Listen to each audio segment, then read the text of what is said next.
Hello and welcome back, my friends. It is day 7, the final day of the Core Confidence Challenge. And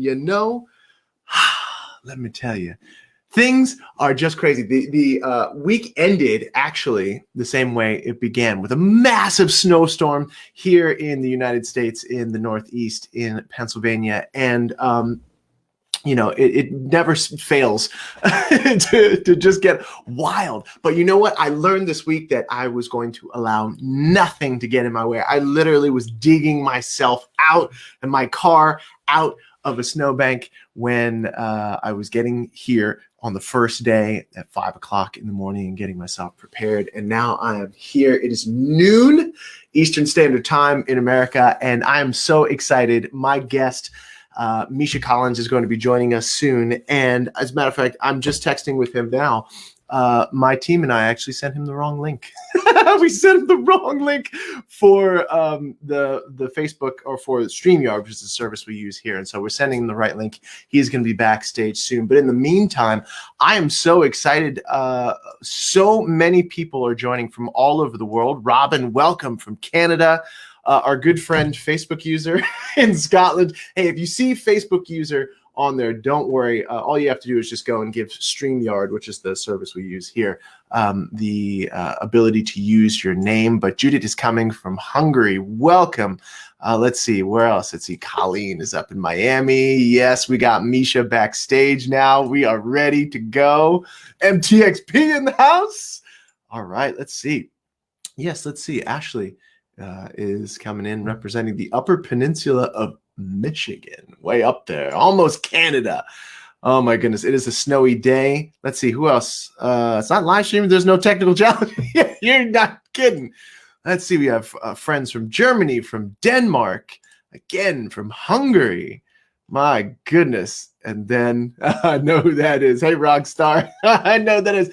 Girl, Michelle, give the StreamYard the ability to use your name. Let's see, there's someone, did I say from Denmark? Yes, Amanda from Denmark. Anyway, we have some amazing people coming in from all over the world. And for those of you just joining us, this is day number 7 of the Core Confidence Challenge. And you're like, wait, day number 7, what happens to days 1 through 6? Do not worry about a thing. You now are inside of a group, a community of people who have gone through 6 now days of really diving into what it means to have deep and lasting confidence, not just in one area of your life, like my business or going out on stage and performing, if that's what it is that you do.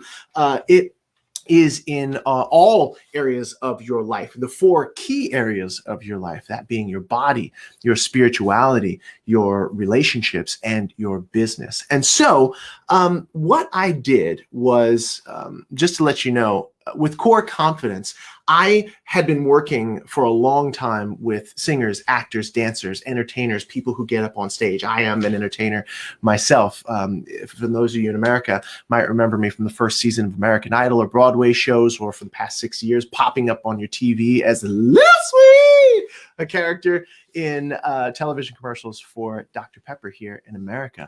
But so many people over the years have come to me and talked to me about, helping them with their performances and helping them audition. And the one thing that I kept hearing, the undercurrent of energy throughout all of that, were people had challenges with their confidence. They just didn't feel good enough, or they didn't feel good in their body, or they felt like the relationships in their life were dragging them down, or they felt like they just had no idea. They spent so much time focusing on the art of what it is they were doing that they didn't really understand the business and the actual skill sets that it takes. And also they felt disconnected from themselves, from who they were being. Might want to call that spirituality. You can call it a million things. But the whole point is that after 2020 hit and our industry, the entertainment industry, was decimated, I saw the writing on the wall, and I saw, wait a minute, all this stuff that I've been doing with artists and entertainers applies to a much, much larger demographic. And so I pivoted my business. And while, yes, I still sing, act, and dance, I was supposed to be in a Broadway show this year, but as soon as Broadway comes back, I'll hop into that. But I pivoted and I said, okay, how can I serve more people? How can I take this work that I've been doing with my friends in the entertainment industry and expand it into something that helps entrepreneurs, helps influencers, helps lawyers, doctors, stay-at-home parents, of which I'm one. My kids, for the better part of a year, have been doing virtual schooling, and it has been like, you want to talk about pressure, right? Which is why I named my company Profit Under Pressure, because that's what I want to help people do. And that's what I love helping people do, learning how to profit, not just financially, under pressure. And so I'm excited because today is the 7th day of this challenge. And again, if you're just joining us, do not worry. Inside of this Facebook group that you are now a part of, that you are now taking the action to be a part of, are days 1 through 6. You can go back, you can watch the videos, and you can do the very simple assignments at the end. And really, just in a nutshell, what we cover is the 4 C's: clarity, commitment, creativity, and certainty. Clarity, commitment, creativity, and certainty. And those are the 4 C's of what I call core confidence, a deep and lasting confidence. And when you take that clarity, that commitment, that creativity, and that certainty, and you marry it up to and discover where those things are in your body, and you discover where those things are in your spiritual life, whether that's God, Allah rather, Yahweh, Buddha, whatever it is, or nothing, the universe, spirit, power, whatever it is for you, whether you have it or you don't have it, or believe or don't believe, whatever that means to you, when you marry that creativity and that certainty and that commitment and that clarity up to your body, to your spirituality, and then you put that and discover where you can find all of those things in your relationships, and where you can discover the clarity and the commitment and the creativity and the certainty in your business. That is when you can create the foundation of a bedrock core confidence that no one can touch, no one can take away from you, and that you then project forward and outward into your life. And it will help you get the things that you want and deserve in your life, when it comes to your body, when it comes to your spiritual connection, when it comes to your relationships, when it comes to your business. So I'm not going to labor the point, because we have a very wonderful guest who, Misha, turn your camera on there for me. I see a beautiful little sort of thing that you got going on back there, a picture. Misha, if you just turn your camera on for me, I'll get you up on stage here soon. So Misha Collins, the one, the only, is here. Let's see.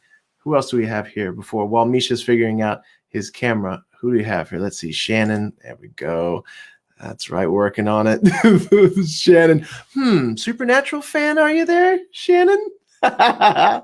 Great to have you here. Oh, we have Amanda here again from Denmark. Your friend from Germany. Oh, I think we covered all this. Here we go. That's right. Let's see. Robin again from Canada.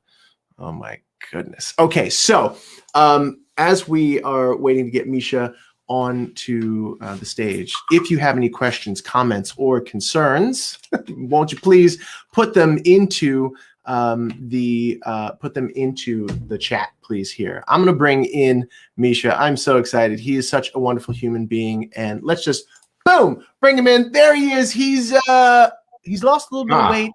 Can you hear me? I can hear you perfectly fine. I don't know why it says it says the camera's on, but it's not. Interesting. It's not connected. Well, we'll still, you know what? Maybe I should just leave and come back. You know what you can do, and you know what? Look, I'm really glad that people are seeing this, because this is life now. This is shattering my confidence. Well, let's build it up brick by brick. So why don't you try this? Are you on like a laptop? Yeah. Okay, so go down to where it says Cam Mic. So that you'll see a bar down the bottom. So go where it says Cam Mic, click on that. We're gonna work this out. And then Thank you for tech support. Yes, you solved the problem. Okay. My problem. Yes, camera. Hey, there he is. Hello, my friend. How are you?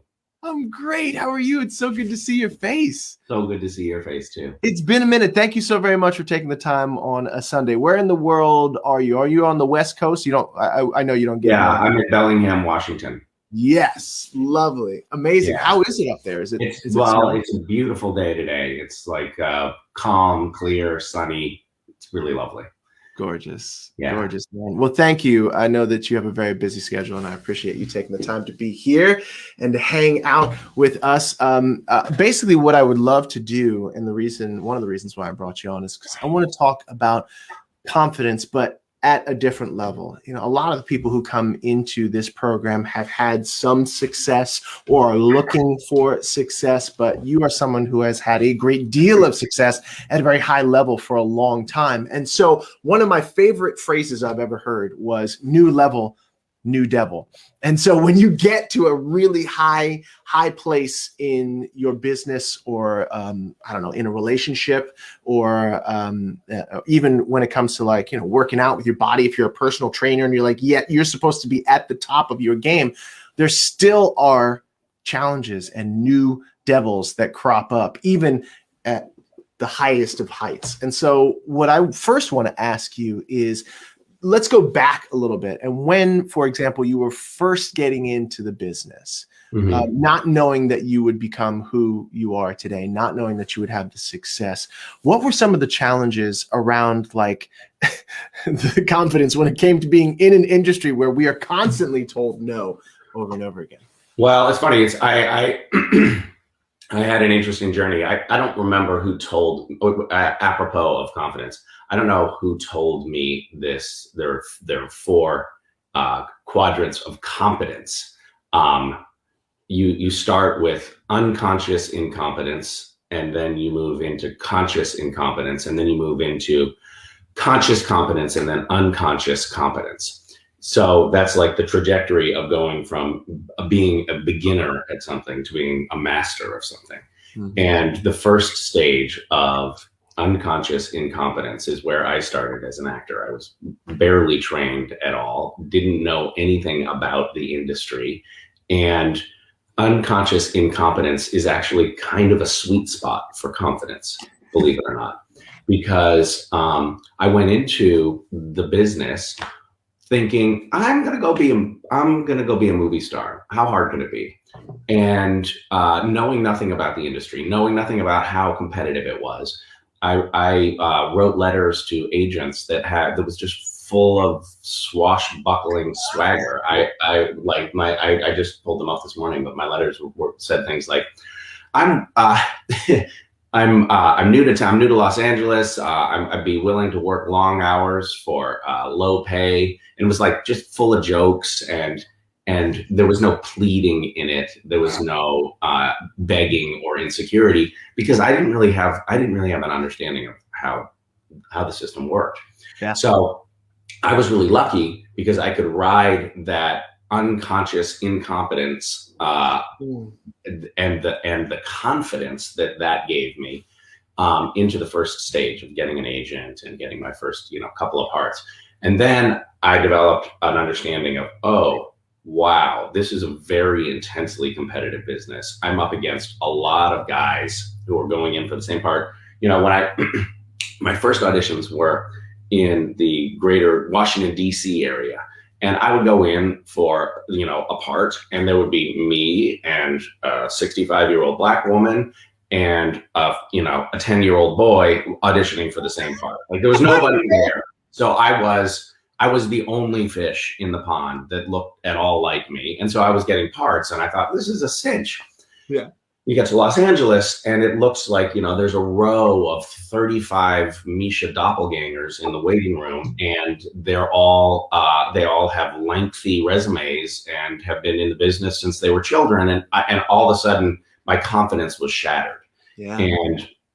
And you speak of rejection. I became really insecure going into auditions and really nervous, and I probably went on 100 auditions before booking anything, after I got really steeped in what was actually happening in Los Angeles. So wait, let me jump in and interrupt you there really quickly, because I want to touch on something. What were some of the things that were going through your head, whether it was that sort of the mental tapes, you felt that uncomfortable? What was going through your head when you're like, in the beginning? Well, I think there were a host of things. I mean, so just to continue with my little theme there, that phase is conscious incompetence, right? So I suddenly realized I don't know what I'm doing.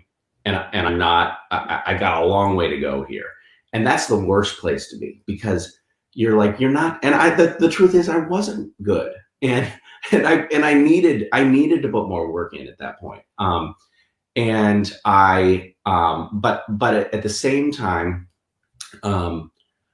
I brought to the table a lot of my, childhood baggage. I was a chubby kid, and I didn't have a lot of friends, and we were dislocated geographically a lot. So I didn't have a lot of stability, and all of those things made me feel like I didn't quite fit in, and I wasn't one of the cool kids.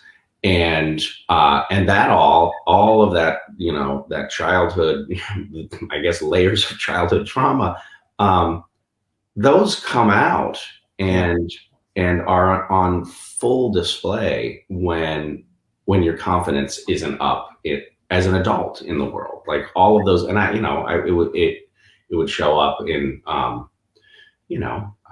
insecurity about how I looked, insecurity about whether I just could do it. I mean, I remember having moments of just like of having an inner monologue of telling myself that I wasn't good enough, and that I wasn't going to make it.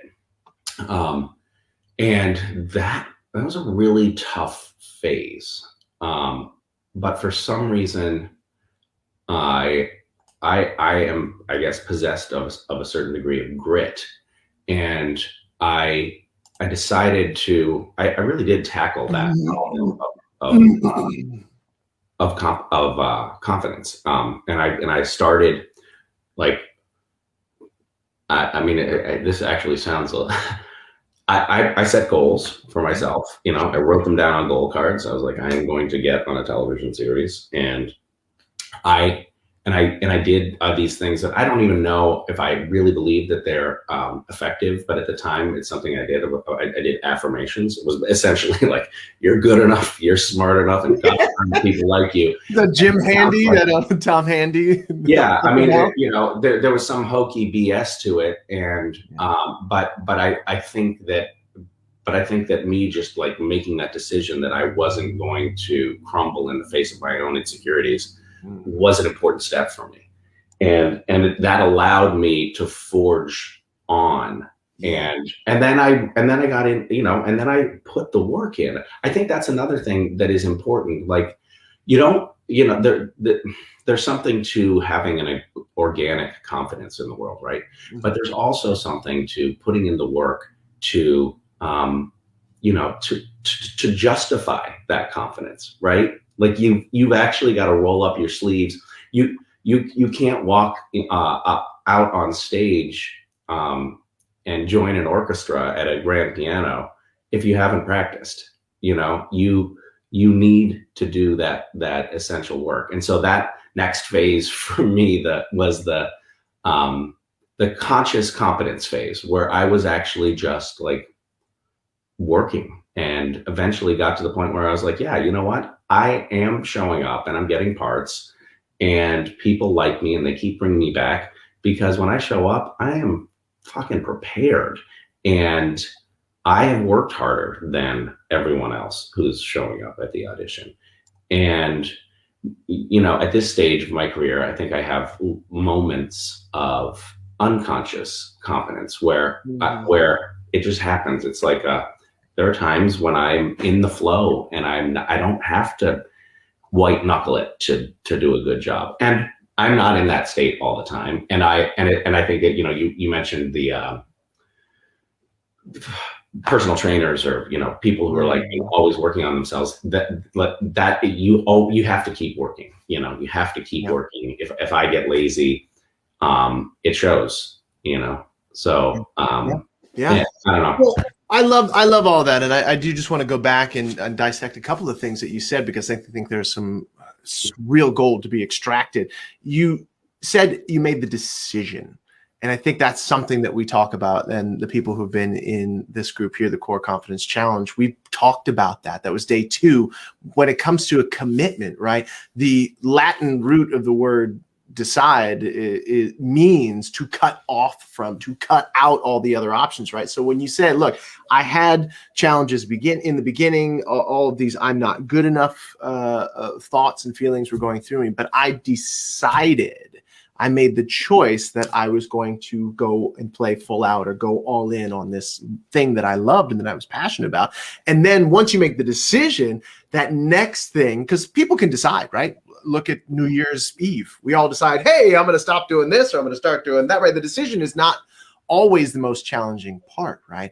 It ends up being the action that we take and not just the one time and it didn't work. I mean, whether you're a marketer, right, or you're someone like a personal trainer, or you want to get feel better and or look better in your body or in your relationships, whatever it is, it takes consistent daily action over and over and over and over and over and over again, and falling down flat on your face and picking yourself back up. And I know as an actor, you and I both have experienced that 100 times over.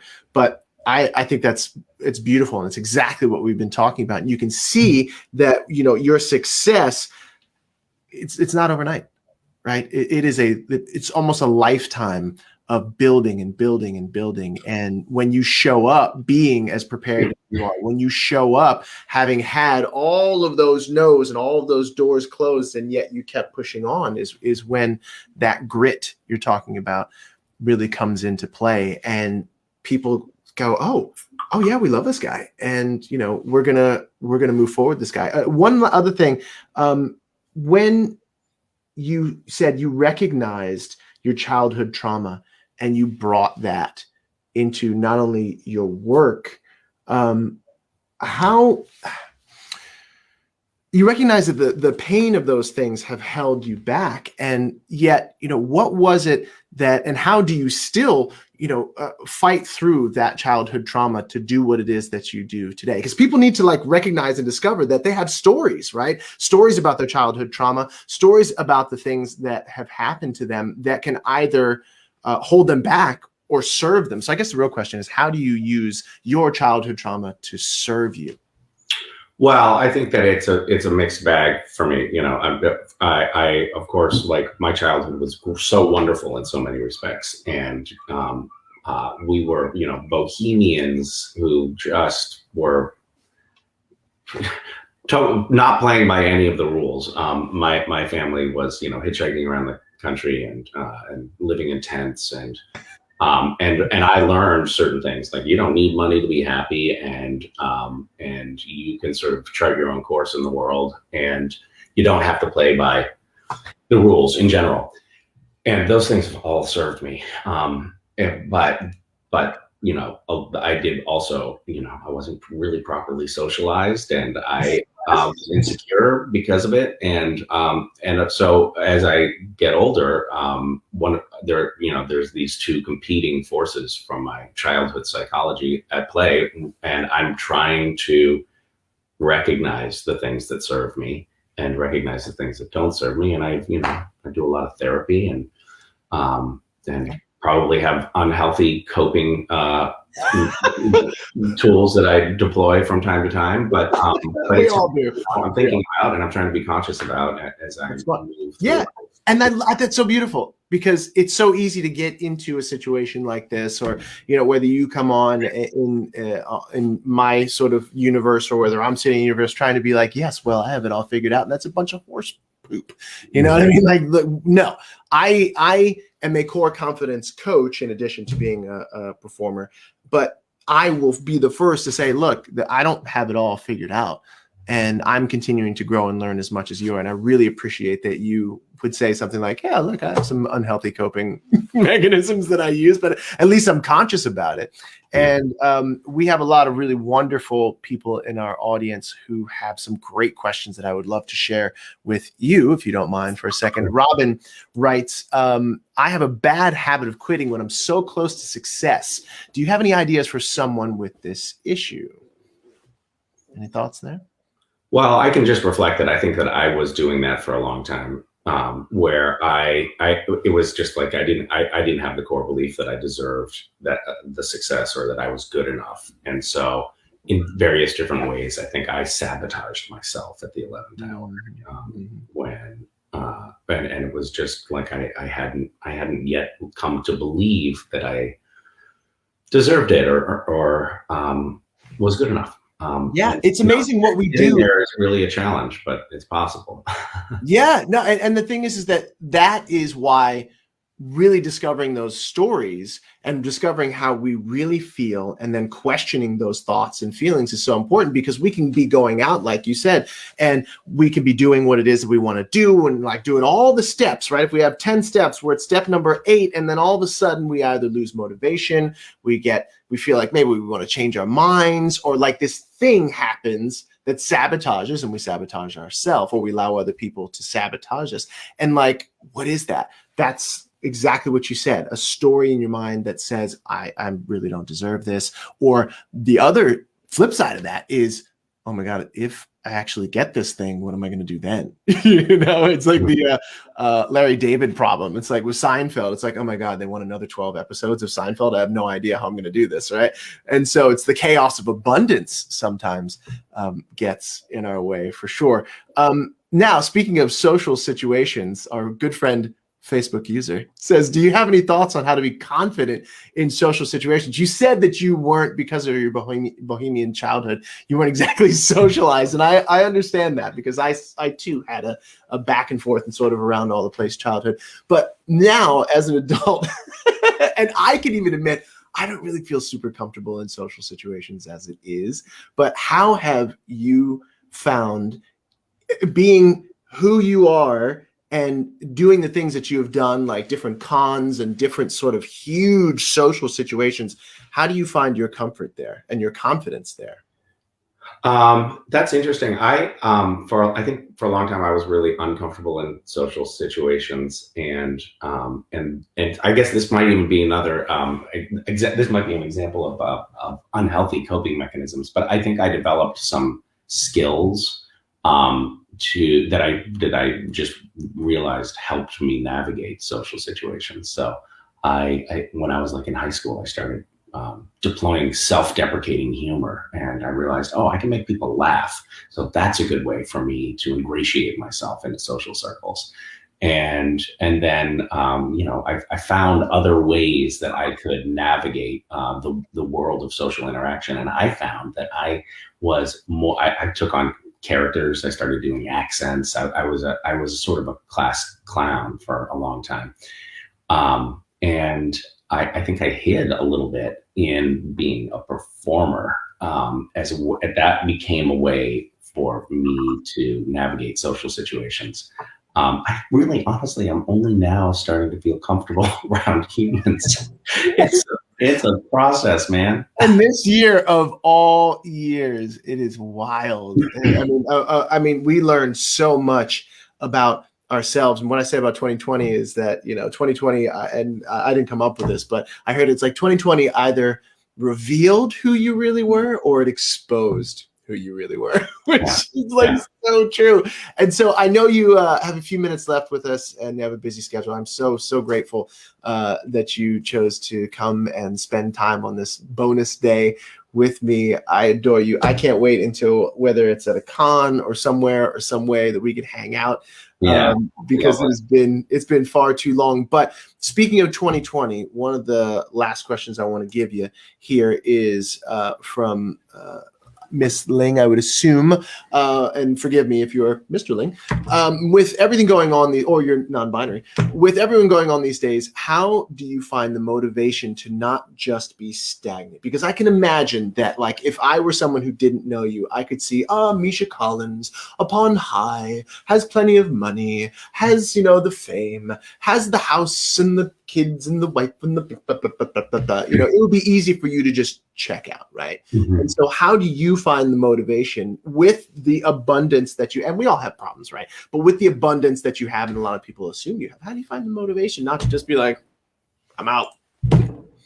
Well, I mean, I think this is going to sound pretty platitudinous, but I think everyone knows that, success actually doesn't breed happiness. It's what you do with your success that breeds happiness. And I happen to be somebody who feels like my purpose on the planet is to try to help other people, like I think you are as well.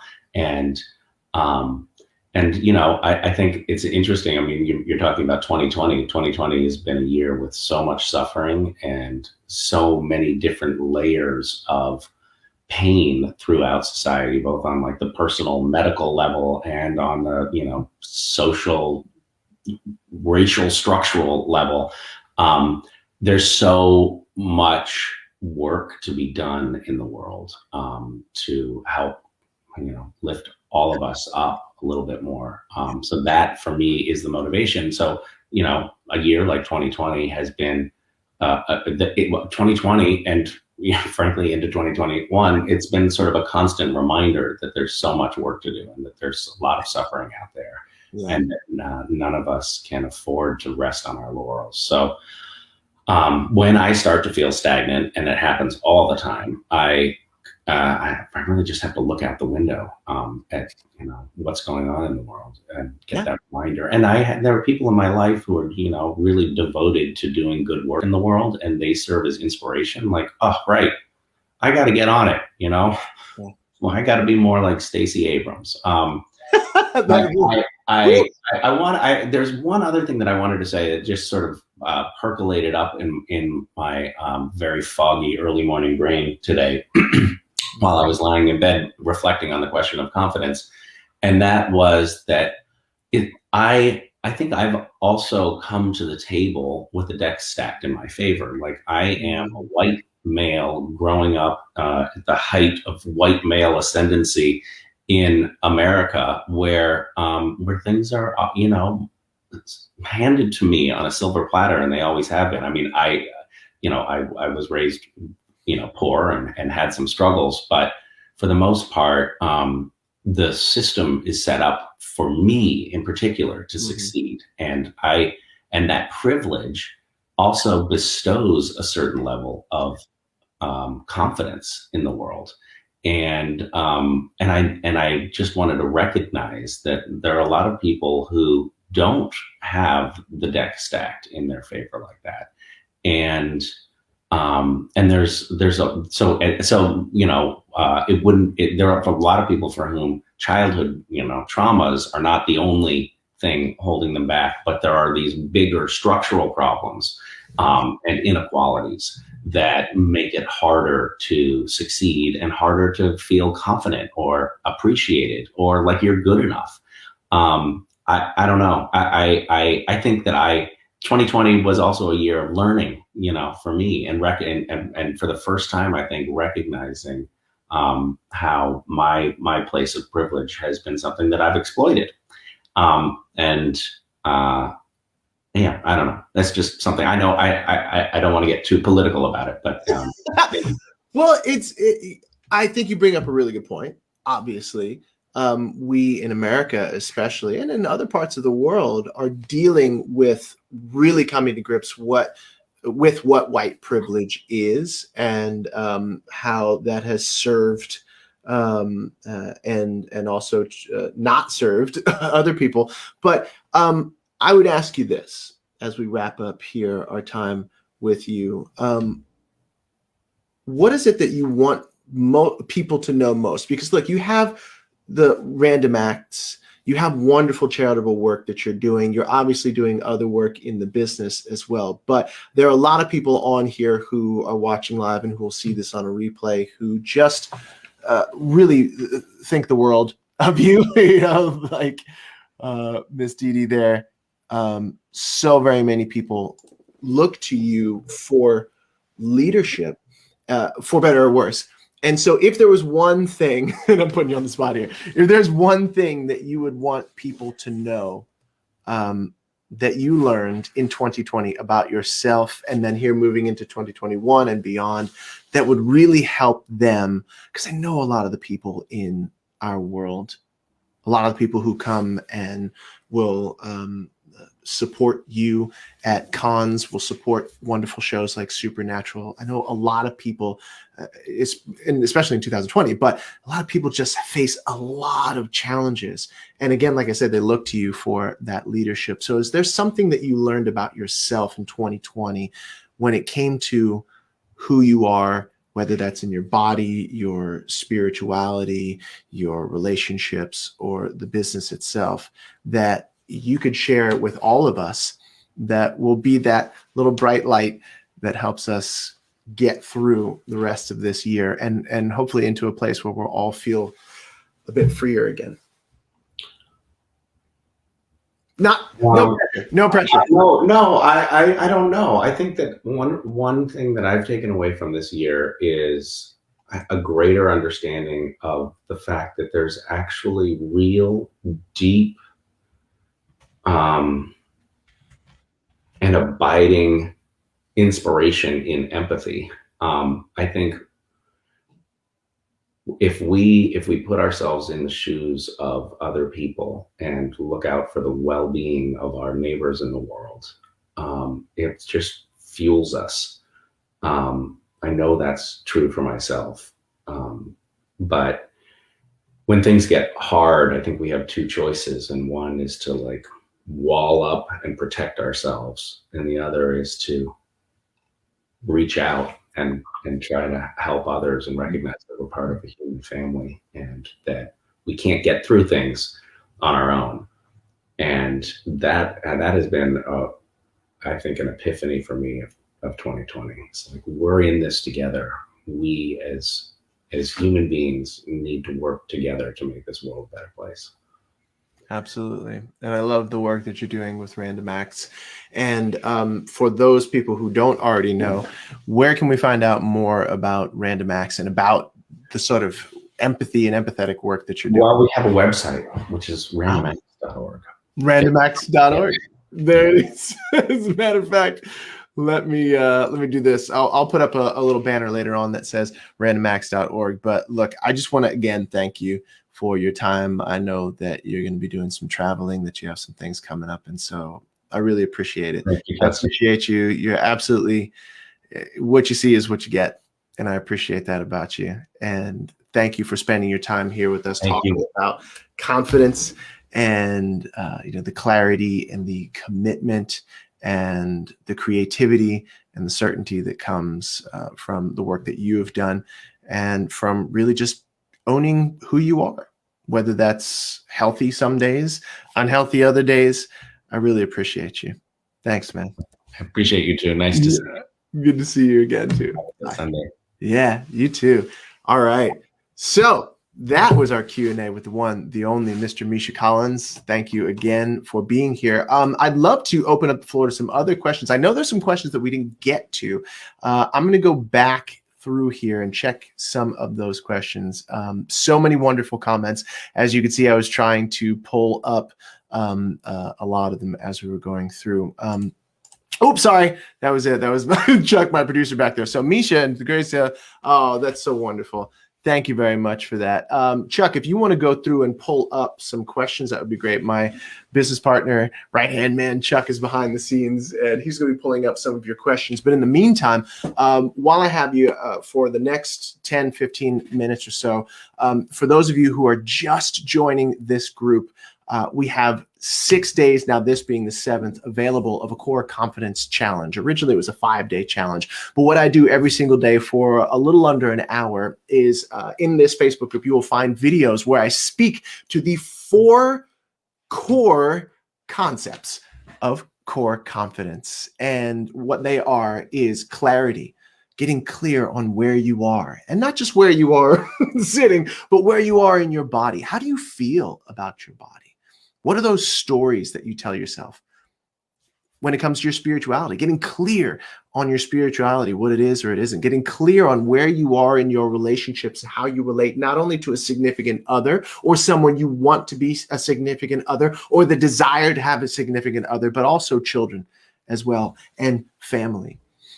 And then getting clear on what does business mean to me? What is money? What's my understanding of money? And then we take that clarity, We take that commitment, finding out what you're committed to on the second day.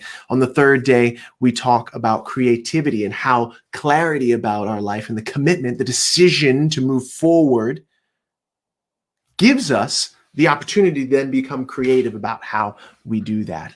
And then finally, we wrap it up on day 4, the 4 C's anyway, with certainty and that sort of trust, not sort, but just faith and trust that you have and you develop in yourself when you unlock the other 3 doors of core confidence. And so then we wrap that up on day 5 with something that seems counterintuitive, which is embracing failure.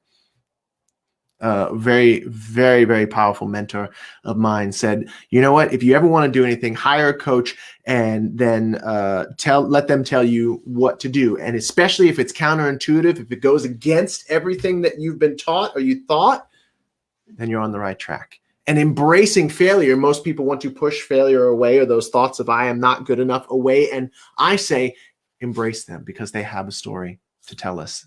They have things to teach us. And so that being said, that is the gist of the 5-day Core Confidence Challenge. And because you are here watching this now, you are an official member of the Facebook group, and you can go back and you can watch those videos. You can do the 7 simple exercises at the end of every single challenge and really dig into those stories. And believe me, there have been some people who have had breakthroughs on this and during this program, and it's free, which I love. That being said, we also have at the end of the month a Profit Under Pressure intensive. My company is Profit Under Pressure. And so we have an intensive coming up where we take the work that we have done here in the 5-day challenge, and then we actually put it into action. We begin to develop the path and really just start to take the action, because we can talk in theory, right? But we start to take the action that it takes in order to really develop core confidence, which you can then build the body of your dreams on. You can build the relationships of your dreams on that. You can build the business and even the connection to yourself and to spirit on top of that. Okay, so Chuck is letting me know we have some questions ready. I would love to answer some questions. Thank you again. Shannon says, what do you think the best way to learn to be comfortable in your own skin, especially after years of being told that you're not or never to be worth so much? Well, that's in dealing with your stories. And again, the first day of the Core Confidence Challenge deals with clarity. And so there is in your mind, thank you for that wonderful question, there's a story that says I'm not good enough. And when we have a story in our mind that says I'm not good enough, and we wake up in the morning, because we wake up in the morning with a brand new set of possibilities every single morning. When the story and the sort of thing we wrap ourselves in is I'm not good enough, your brain will look for all of the reasons and things and actions and events that will prove that. If it's like a computer, right? If I put into the computer or the phone, wherever you're watching this, a line of code that says turn the screen off every 5 minutes, the computer doesn't think, well, should I be turning the screen off every 5 minutes, even though somebody's watching a video on Netflix? No, it just executes the code, right? And so when you have that code that says I'm not good enough in your brain, the things that you say are a part of the execution that will say I'm not good enough, right? The way you perceive people treating you will prove, yes, you are not good enough. And so what I would say is one of the things that you can do and you can take action on here is to go to day 1, where we root out and we dig into those stories and we get clear, okay, where did that come from? Who was the first person who told me that I wasn't good enough? What was that first thing that happened to me? And often it happens in childhood, right? We have those experiences and you're like, and then you cement some sort of feeling or belief about yourself in that. Go back and check that out for sure. Because when you begin to discover those stories and you understand where they're coming from, and you understand that you are the author of those stories, guess what? You get to write a better story, and you get to do the work, the day in, day out work of almost like rerouting the river of energy from flowing to a place and just dragging you down into a life that you don't want to flowing towards the things that you do want. I hope that makes sense. I hope that answered your question. Okay. Facebook user, our good friend, says, how do I stop comparing myself to others? It's so hard to stay confident when you do that. Let me tell you, you are in the right place, my Facebook user friend. Comparing yourself to each other or to anyone or to anything is a huge trap, which is why during the challenge here, one of the days, I think it's about creativity. It's day 3. I speak about the comparison trap. And we all, in some way, shape, or form, have fallen into or continually fall into the comparison trap. As a matter of fact, corporations spend hundreds of millions of dollars broadcasting on TV the comparison trap. How so? Oh, well, let's see. There are certain razor companies where you see a guy and he's like, yeah, I look great. I feel great about myself. Women are like, you know what, all those things. And whether it's a razor company or an insurance company or whatever, when we see clothing, especially fragrances, when we see those people up on the screen and we see how much their friends laugh at everything they say, how confident and good they feel about themselves, the cool stuff that they get, you know, the fragrance commercials where, like, you know, some superstars running in the dress and like, oh, it's romantic. And we compare ourselves to that and we say, consciously or subconsciously, I want that. I need that. I've got to have that. And then the old corporations and the commercials say, well, sure, if you want that, this product will give it to you. But we fall for it every single time, don't we? Well, that's the comparison trap, just an example of the comparison trap. And so when you participate in that, you begin to see, oh, that person has something that I don't have. And because they have it and I don't have it, I must not be worthy enough, for all those stories, right? And one of the ways out of that is to recognize that those people have those things because that was their path and that is their life, right? You're not meant to have that exact thing. It's very much kind of like a lottery winners. If you look up lottery winners, many of them who get hundreds of millions of dollars like that end up destroying their lives and destroying the lives of the people that they love, right? 100%. And so when we get things that we're not supposed to have, it often will destroy us. However, when we look at ourselves and we say, this is my life, these are my feelings, these are my thoughts, this is my unique gift to the world, and that is confidence, right? Imposter syndrome right here. Alex says 100%, right? When we begin to delve into these stories, we remove that imposter syndrome. We remove that comparison trap, and we begin to really have confidence. And what is confidence? Confidence is recognizing your own self-worth. Confidence is recognizing that about yourself, which is unique and that no one else can embody, cannot live.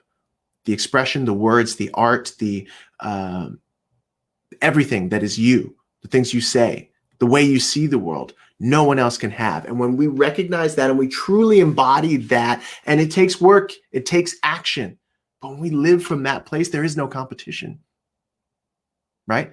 That comparison trap, great, that's their life. I love that. They can have that. Instead of being like, oh, I can't have that, I can say, okay, how did they get that? How can I role model, not copy, but role model what it is that they did and make my own version of that? And I can have my own version, right? Again, it's a comparison, but it's not the trap. I'm comparing, oh, they have this. Well, this is how they, and it's just a much, much, much more empowered way to live. And you begin to remove the imposter syndrome. And I'll get to you in 1 second there, Ashley. When you just take the steps, when, like I said, when you walk by faith, and you learn and you make your own way. You think that I didn't have imposter syndrome and compared myself? Well, make sure you pull that back up from Ashley. I want to make sure that I get to that. When I started this 5-day challenge, I had never done a challenge before. I had talked on a lot of this. I had mentored a lot of people one-on-one and in group situations, but I had imposter syndrome every single time I hit the button. But the difference is that I understand, okay, that's just my brain trying to psych me out, right? Or a story that's trying to psych me out. And I embrace it. I say, okay, fine, let's go, let's dance.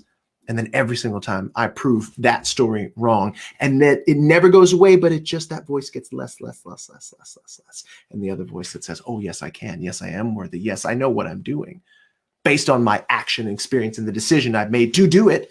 helps to remove that imposter syndrome. So I hope that answered your question. Ashley Whalen says, do you find that you put on more of a mask, or do you try and stay authentic to your true self when you're in front of others, like cons or interviews like this? You know, I used to believe, and thank you for that question, Ashley, I used to believe that I needed to put on a mask, right? That perfect exterior of understanding and being someone who is just like got it all figured out, right?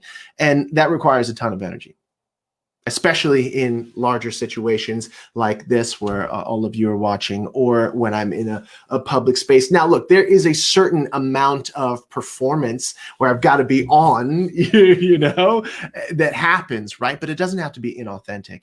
And what I will say to everyone here that has been said to me, and I believe it because I have a 16-year-old daughter who proves it to me, the new currency of marketing, of social media, of a lot of the stories we see on television and in film, the new currency is vulnerability and truth. And I know that can be challenging, especially in a world where we have a million filters, of which I've used, right? I'm not trying to be holier than thou, but social media is like so the highlight reel of everyone's life, right? But who is it that we really stick with? Who is it that we really follow? Who is it that we want to see their stories every single day? More often than not, it's not the people who show you, hey, here's how wonderful my life is. This is great. Yes, they may show you that as well, but it's the people who show you the underbelly, the truth, the vulnerability. That's how we make connections with one another in social media. In a world where we're really disconnected, it's how we make connections. And that is definitely what I give 100% of, is vulnerability and truth. And just like, I don't have it all figured out, but I got some things figured out. And I want to share that with you, which is why I developed Core Confidence Method, why I developed my company Profit Under Pressure, because we are under pressure so much, whether that be all the pressures that 2020 brought along, or whether that's pressures with our own body, our self-image, whether that's the pressure of having to have spirituality, not have, what is my connection to myself, to God, Yahweh, Buddha, Allah, Krishna, the universe, spirit, nothingness, atheism, whatever it is. The pressure of being in a relationship or wanting a relationship, and then don't put 2020 on top of that, whether that be with a significant other, with your family, or with your children. And also the pressure of business, making money, keeping money, understanding how it is that we can serve our communities and also survive and thrive. All important reasons why I created the Core Confidence Challenge, which now you watching are a part of. And I'm so honored to have you here. Thank you so very much for your questions and your comments. Again, thank you to Misha Collins for being here, for sharing his wisdom and his understanding of what it means to be confident and the challenges that come with confidence at a high level, of which he is at. And like I said in the beginning, there will always be a new devil at every new level you reach. And if there's anything I can leave you with here before we wrap things up, besides thanking you very much for your investment of time, which is the most precious thing that we have, I believe, in life, it's this. If you can begin to let go of the idea that there is a finish line, that you are trying to get to a place, and at that place you will be happy, at that place you will feel confident, at that place you will feel certain, at that place everything will just click and make sense. If you can begin to let go of that concept and fall in love instead with the actual journey of expansion that awaits you on a daily basis, every single day. I don't care what you have been through.